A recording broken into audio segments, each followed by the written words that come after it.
Introduction to exception handling के बाद next topic है आपका एक्सेप्शन हैंडलिंग हिरार्की। तो ये इसका एक हिरार्की होता है जिसपे थ्रोएबल है आपका, ठीक है।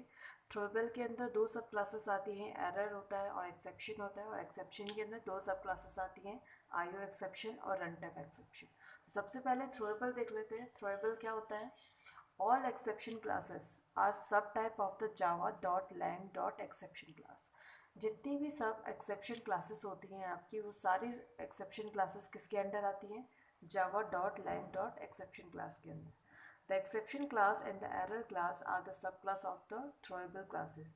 ये जो दोनों आपकी सब क्लासेस दिख रही हैं, ये दोनों क्या होती हैं? किसकी सब क्लासेस होती हैं? थ्रोएबल की, ठीक है। एरर क्या होता है? एरर, अच्छा एक चीज़, एक डिफरेंस समझ लो दोनों में, एरर और एक्सेप्शन में क्या डिफरेंस होता है। दोनों क्या होता है? दोनों एक तरह की एरर ही होती है, बट डिफरेंस क्या होता है कि एरर को हम नॉर्मली करेक्ट नहीं कर सकते, बट एक्सेप्शन को हम क्या कर सकते हैं? हैंडल कर सकते हैं, ठीक है। एरर देख लेते हैं, एरर क्या होता है। These are not normally trapped from the Java program. Errors are typically ignored. ज़्यादातर क्या होता है, ये जो एरर्स होती है इसको हमें इग्नोर करना पड़ता है, ठीक है, in your Java code, because you can really do anything about an error, ठीक है। इसमें क्या होता है कि एरर में आप कुछ नहीं कर सकते, ठीक है। फॉर एग्जांपल के लिए आप समझ लो, जैसे सर्वर फेलियर हो गया, तो आप इसमें कुछ कर सकते हो? नहीं कर सकते। सर्वर फेलियर है, वो तो होना ही है, ठीक है। तो which are not handle by the Java program. तो इस टाइप की एरर को आप जावा प्रोग्राम से हैंडल नहीं कर सकते, तो इसको इसको हम क्या कहते हैं? एरर्स बोलते हैं। Errors are generated to indicate errors generated by the run time and all. अब नेक्स्ट है आपका क्लासेस ऑफ एक्सेप्शन। एक्सेप्शन क्या होता है ये मैंने बता दिया। तो एरर और एक्सेप्शन में क्या डिफरेंस होता है, आप एक्सेप्शन को हैंडल कर सकते हैं। तो एक्सेप्शन के भी दो क्लासेस होती हैं, एक आईओ एक्सेप्शन होता है और एक रन टाइम एक्सेप्शन होता है। सबसे पहले इनपुट आउटपुट एक्सेप्शन देख लेते हैं। इसमें क्या होता है? Exception that must be included in method throws that if that method can generate one of these exception and does not handle itself। आप इतना समझ लो दोनों में डिफरेंस, आईओ एक्सेप्शन और रन टाइम एक्सेप्शन में क्या डिफरेंस होता है। जो आपका इनपुट आउटपुट एक्सेप्शन होता है ये हमेशा कंपाइल टाइम पे जनरेट होता है, और रन टाइम एक्सेप्शन आपका रनिंग के टाइम पे जनरेट होता है। तो यहाँ पे क्या होता है कि जो इस टाइप की एक्सेप्शन होती है उसे क्या करना पड़ता है, हमें मेथड थ्रोस में इंक्लूड करना पड़ता है। मतलब हमें ये मेंशन करना पड़ता है कि हम किस टाइप के एक्सेप्शन को कैच करना चाहते हैं। ये अपने आप हैंडल नहीं होती, तो हमें क्या करना पड़ता है? इसको हैंडल करना पड़ता है। These are called checked exception. तो इसको हम चेक्ड एक्सेप्शन भी कहते हैं, और रन टाइम एक्सेप्शन को हम लोग अनचेक्ड एक्सेप्शन भी कहते हैं। इसमें जैसे कि एग्जांपल दिया है यहाँ पे, अर्थमेटिक एक्सेप्शन हो गया। अर्थमेटिक एक्सेप्शन क्या होता है? Caused by maths error such as divided by zero. अब यहाँ पे क्या होता है कि सपोज कोई वेरिएबल है, वेरिएबल को हमने एक वैल्यू दे दी 10, और बाद में आगे जाके हम क्या कर रहे हैं? इस 10 को ज़ीरो से डिवाइड कर रहे हैं। तो क्या ये पॉसिबल है? 10 को हम ज़ीरो से डिवाइड करते हैं तो क्या आता है? इनफाइनाइट आता है, ठीक है। मतलब हम इसकी वैल्यू कभी भी फाइंड नहीं कर सकते। तो इस टाइप की जो एरर होती है, जो नंबर्स में होती, नंबर्स पे जो एरर होती है, उसे हम क्या कहते हैं? Arithmetic exception. नेक्स्ट है array store exception, caused when an programmer tries to store the wrong data type।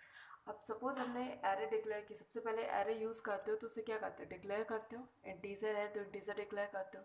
तो आपने किसी एरे को इंटीजर डिक्लेयर किया, और आगे जाके आप क्या कर रहे हो? उसमें कोई फ्लोट वैल्यू डाल रहे हो।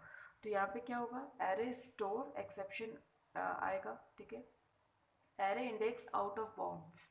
अब ये कौन सी एक्सेप्शन होती है? Caused by bad array indexes. अब यहाँ पे आपको आपको ये भी पता है कि जब हम एरे यूज़ करते हैं सबसे पहले उसका साइज डिक्लेयर करते हैं और उसको उसका डेटा टाइप डिक्लेयर करते हैं। सपोज कोई एरे है, हमने उसका साइज डिक्लेयर कर दिया 10, मतलब उस एरे में 10 से ज़्यादा एलिमेंट नहीं आ सकते। और अगर आप 10 से ज़्यादा, मतलब आप 11th या 12th नंबर का डेटा एक्सेस करने की कोशिश कर रहे हो, तो ये क्या हो जाएगा? उसके बाउंड से बाहर है, मतलब जितनी उसकी लिमिट है उससे बाहर आप एक्सेस करने की कोशिश कर रहे हो। तो यहाँ पे कौन सा एरर आ जाएगा? Error index out of bound. Next है आपका नल पॉइंट एक्सेप्शन। इसमें क्या होता है? Caused by referencing a null point, null object, ठीक है। नेक्स्ट है आपका रन टाइम एक्सेप्शन। अब ये क्या होता है? Run time exception, exception not included in any method throws, ठीक है। वो एक्सेप्शन जिसमें आपको मैथड थ्रोज में ये मेंशन करने की ज़रूरत नहीं पड़ती कि आप किस टाइप की एक्सेप्शन को कैच करना चाहते हो, थ्रोज करना चाहते हो, इसमें आप मेंशन नहीं करोगे, ठीक है। इसको हम रन टाइम एरर भी बोलते हैं और इसे अनचेक्ड एक्सेप्शन भी बोलते हैं। बिकॉज इसे अनचेक क्यों कहते हैं? Because the compiler does not check to see if a method handle और थ्रोज दिस एक्सेप्शन। तो यहाँ पे आप चेक नहीं करते क्योंकि हम यहाँ पे कोई भी एक्सेप्शन मेंशन नहीं करते कि हमें इस टाइप की एक्सेप्शन हैंडल करनी है। तो आप यहाँ पे जो कंपाइलर होता है उसको चेक करने की ज़रूरत नहीं पड़ती कि किस टाइप की एक्सेप्शन उसको कैच करनी है।